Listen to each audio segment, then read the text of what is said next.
Hello everyone, welcome to Destiny Communications channel weekly roundup. Andhra Pradesh group 2 mains పై గందరగోళం. Andhra Pradesh group 2 పరీక్ష రోస్టర్లో తప్పులు సరిచేయకుండా పరీక్ష నిర్వహణ సరికాదన్న అభ్యర్థులు. దీన్ని అర్థం చేసుకుని ఏపీ ప్రభుత్వం ఏపీపీఎస్సీకి లేఖ రాసింది. 21 ఫిబ్రవరి 2025న లేఖ రాసినప్పటికీ ఏపీపీఎస్సీ స్పందించలేదు. 1,00,000 మంది ఆందోళనను ఏపీపీఎస్సీ అర్థం చేసుకోకపోవడంపై అభ్యర్థులు విస్మయంతో ఆగ్రహం వ్యక్తం చేస్తున్నారు. ఎస్ఎల్బీసీ ప్రమాదం.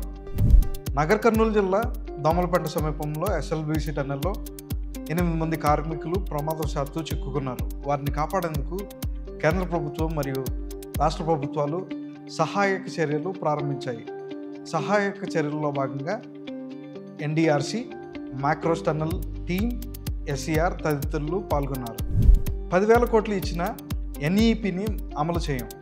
తమిళనాడులో నేషనల్ ఎడ్యుకేషన్ పాలసీ, జాతీయ విద్యా విధానాన్ని చేసే ప్రసక్తే లేదన్నారు సీఎం ఎంకే స్టాలిన్. ఎన్ఈపిని అమలు చేస్తే రాష్ట్రానికి 2,000 కోట్లు వస్తాయని చెబుతున్నారు. 10,000 కోట్లు ఇచ్చినా అంగీకరించమని స్పష్టం చేశారు. కుంభమేళ డిజిటల్ స్నానం. డిజిటల్ స్నానానికి సంబంధించి ఒక వీడియో వైరల్ అయింది.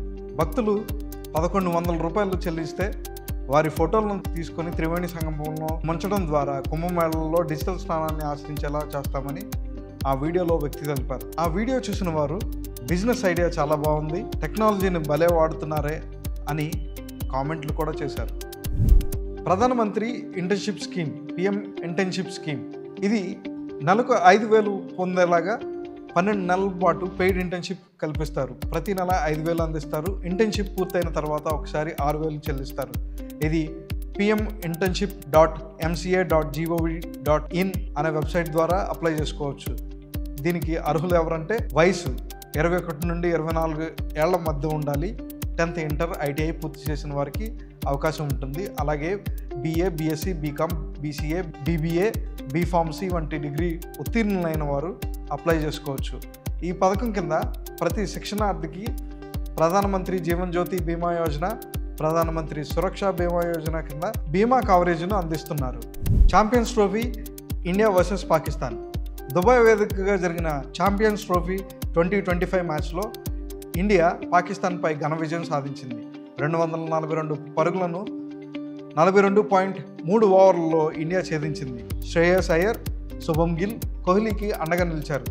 కోహ్లీ లాస్ట్ బాల్కి 4 కొట్టి తన 51వ సెంచరీని పూర్తి చేయగానే పాకిస్తాన్లో కోహ్లీ ఫ్యాన్స్ సంబరాలు చేసుకోవడం గమనార్హం. స్టాక్ మార్కెట్లో భారీ పెట్టుబడులు పెడుతున్న యువ భారతీయులు. ఇండియన్ స్టాక్ మార్కెట్ పెట్టుబడుదారు సంఖ్య గణనీయంగా పెరుగుతుందని తాజా నివేదికలు వెల్లడిస్తున్నాయి. స్టాక్ గ్రో, వన్లాంటి సంస్థలు సంయుక్తంగా విడుదల చేసిన ఇన్వెస్టర్ బిహేవియర్ ఇండెక్స్ IBI 2025 ప్రకారం సర్వే చేసిన భారతీయుల్లో 81% మంది స్టాక్ మార్కెట్లో పెట్టుబడులు పెట్టారని తెలిపింది. ఇందులో ఆశ్చర్యకరమైన విషయం ఏంటంటే 35 సంవత్సరాలలోపు ఉన్న యువ ఇన్వెస్టర్లు 45% మంది సంప్రదాయ ఆదాయ మార్గాల కన్నా స్టాక్ మార్కెట్ను ప్రాధాన్యత ఇస్తున్నారని సర్వే వెల్లడించింది. కోల్కతా భూకంపం.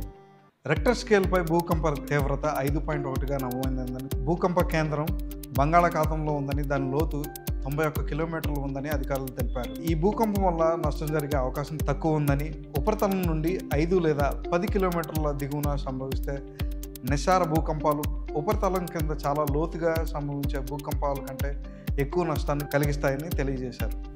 ఇండియా మొదటి హైపర్లూప్ టెస్ట్ ట్రాక్.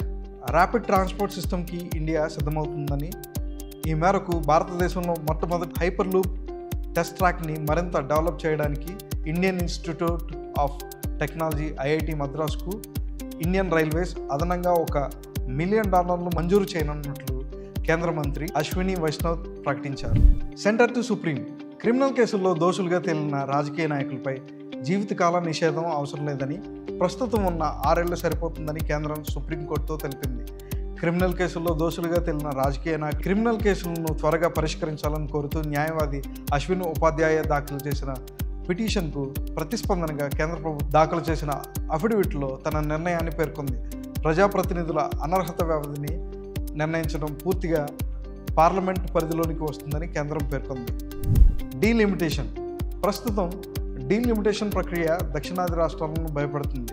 ముఖ్యంగా తమిళనాడులో ఎంపీ సీట్లు తగ్గుతాయని ఆ రాష్ట్ర ముఖ్యమంత్రి ఎంకే స్టాలిన్ ఆరోపిస్తున్నారు. దక్షిణాది రాష్ట్రాల్లో మెరుగైన జనాభా నియంత్రణ పద్ధతులను పాటించడం ద్వారా పార్లమెంట్లో స్థానాలు తగ్గే అవకాశం ఉందని స్టాలిన్ చెబుతున్నారు. ఉత్తరాది రాష్ట్రాల్లో దక్షిణాది రాష్ట్రాలతో పోలిస్తే జనాభా పెరుగుదల ఎక్కువగా ఉండడంతో ఆ ప్రాంతాల్లో ఎంపీ సీట్ల సంఖ్య పెరిగే అవకాశం ఉందని దక్షిణాది రాష్ట్రాలు ఆందోళన వ్యక్తం చేస్తున్నాయి. మరిన్ని వార్తల కోసం మా ఛానల్ని లైక్ చేయండి, షేర్ చేయండి, సబ్స్క్రైబ్ చేసుకోండి. Destiny communications signing off. కేలబ్.